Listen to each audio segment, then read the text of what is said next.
So I know you were up here before, but do you want to take a couple of minutes to introduce yourself? I would love to. Hi, Suzanne Biegel. I live in London, although I have an American accent.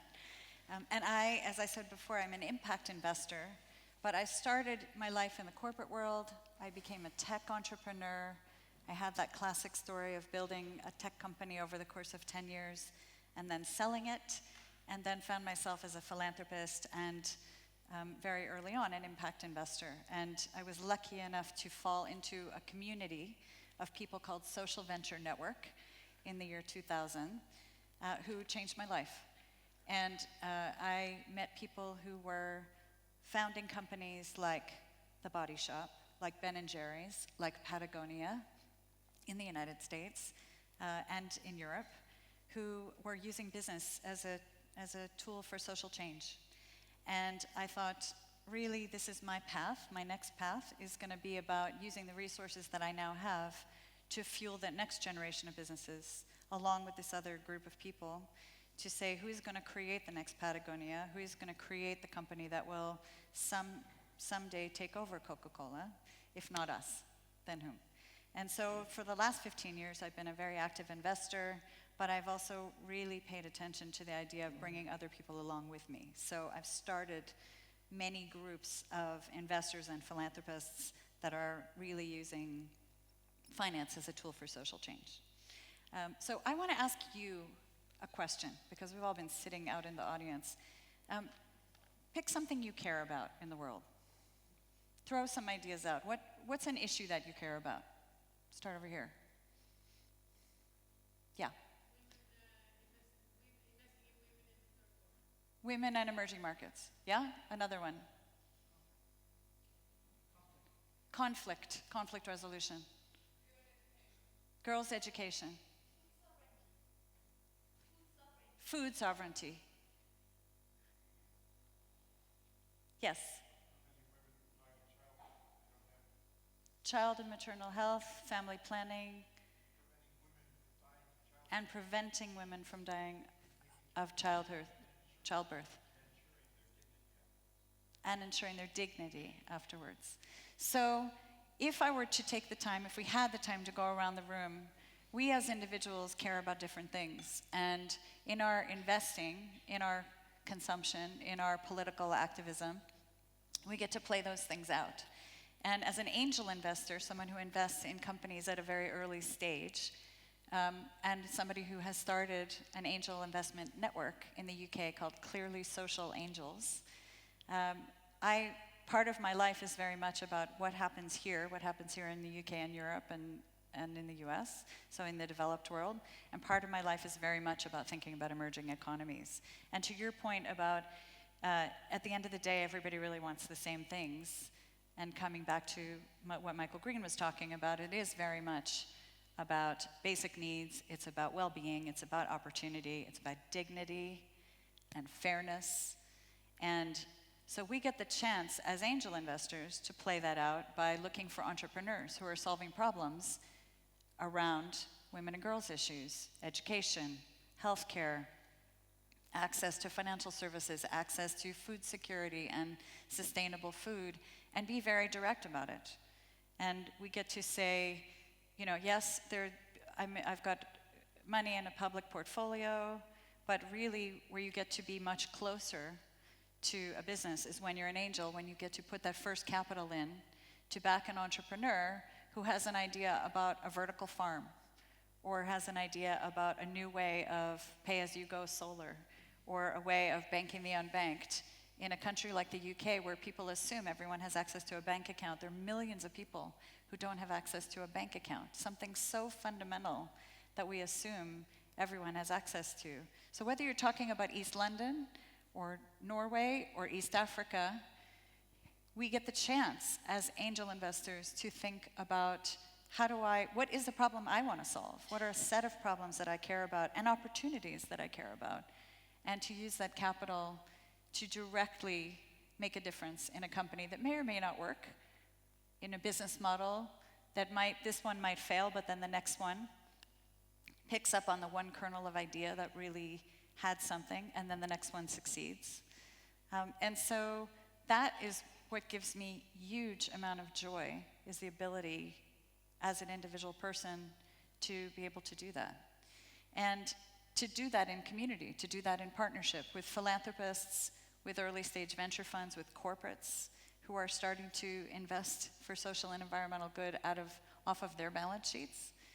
So there's an impact venture fund out of Centrica in the UK, which is the owner of Pacific Gas, which is co-investing with my angels.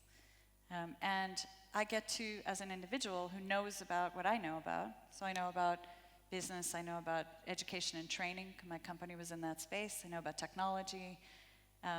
I get to be with other people who know about finance, who know about accounting, who know about manufacturing and engineering. And so when we sit together, we can really bring our collective together to say, okay, do we really think that this electric car sharing company is going to work? Do we really think this company that's using technology to improve the lives of people with autism is really going to work? And we get to tap into nonprofits who know about those things. We get to tap into academics who know about those things, and other entrepreneurs. So many of us were entrepreneurs to be able to do that. That's great.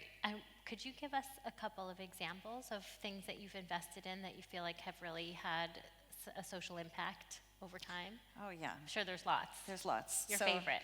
I'm in 4 venture funds and I'm in 15 companies, and it's hard, like having children, to pick your favorite one, right? But I'm an investor in a sustainable eco-resort in Mexico. And their definition of sustainability, it's called Playa Viva, is not only environmental sustainability, but also social community sustainability. So thinking about how are we interacting with all of the stakeholders that live in that community? How are we involved in the schools? How are we involved in creating good employment? How are we involved in buying locally and using some of our land to supply food locally back to the community?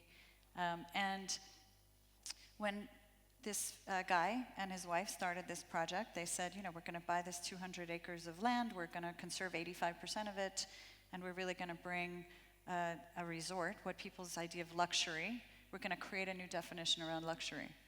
And you go there, and it is so totally in line with your values that it just, not only does it feel great to be there, because it's a beautiful place, but it feels great to be there because of what it represents. And this business now, many years on, is thriving. The community is thriving around it. And I was just one little investor who happened to be one of the first people to say yes to that project, which catalyzed other money coming in. And they measure their impact on not only what are they doing in their own environment, but now also how are they influencing other resorts along the way. So when we talk about scale, which investors always want to talk about scale, you can think about scale as growth and expansion, but you can also think about scale as replication or duplication or taking a model that then spreads. Another example is I'm an investor in a company called Daily Worth, which is a website that is about women's financial literacy and financial empowerment. When I invested, again, we had, 20,000 users. Now we have 1 million. We have 1 million people going to our site, learning about finance and learning about investment and learning about how they can take control over their own resources. And that is so empowering for me, again, as one of the early investors, to get to be part of something that is having so much impact. And to know that I'm backing also a woman entrepreneur who started the company, who is now sort of globally recognized for what she's doing, and then paying it forward with other businesses that she's helping. So those are some examples. That's great. How do you think that in particular early stage investing influences kind of social outcomes, where things are happening, where you're making those investments? Well, I think if you're an early investor, you get to have a voice in the governance of a company. You get to say, what are you doing about your supply chain? How are you treating your employees? How diverse is your management team? How are your stakeholders responding to an opportunity? What is your environmental footprint? As an early investor, you get to have that impact. And so I think all of us, again, and now with the advent of crowdfunding, there are a lot more people who get to come in and use that voice. And I know we have someone who's working on a crowdfunding platform here. Babu, raise your hand, somewhere out there, called Next Billion, which is focused on